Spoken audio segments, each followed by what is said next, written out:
Well, for this time of year, we're going to be locked into the 80s. Lisette, good morning.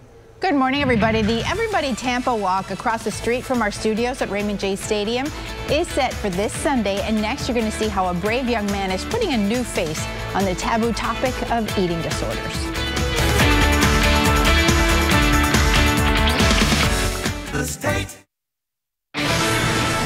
Good morning, everybody. The local chapter of the International Association of Eating Disorder Professionals is hoping that this former baseball player's story will help them save many more lives. Mike Marjama was a catcher for the Seattle Mariners and by all appearances living a picture-perfect life. But in reality, he was struggling as early as junior high school, depriving himself of food to the point of collapse, that weight scale never low enough.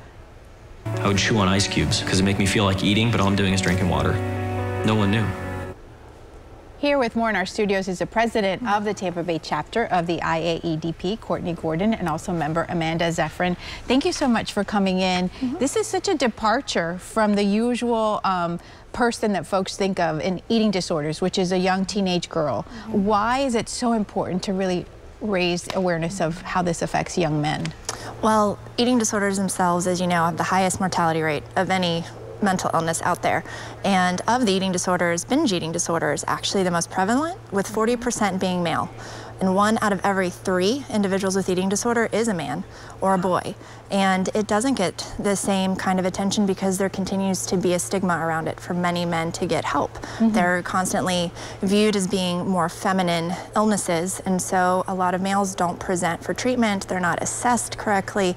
There's not great tools to look at whether or not they're having issues with body weight and shape, just like women are.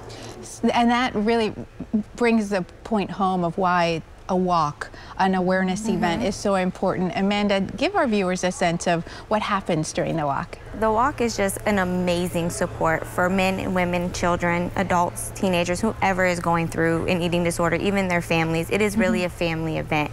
Every year for the last, this is our third, so 3 years, I've been a part of it, as well as my parents, my husband, our children have been there. And now even this year I get to bring my niece as well. So we make it very family focused. It's a great way for our community to see what we're doing in our community.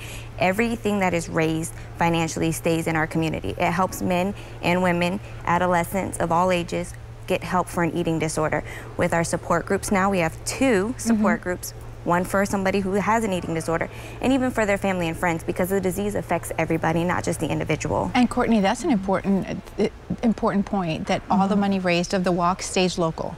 It does, and actually it's been really great because we've been able to maintain those support groups, therapist-led, and those who are affected can go, now their family and friends can attend, and our hope in the future is to be able to create a 3rd for those under 18. Well, thank you so much for coming in. It's always a pleasure to see you. If you would like to learn more about the event, again, it's set for this Sunday, February 24th, right across the street at Raymond James Stadium. You can get all the details online at alliancewalks.com, or you can call them directly at 866-662-1235. Closed captioning is sponsored by Lakeland Chrysler Dodge Jeep on I-4 Exit 31. Guarantee.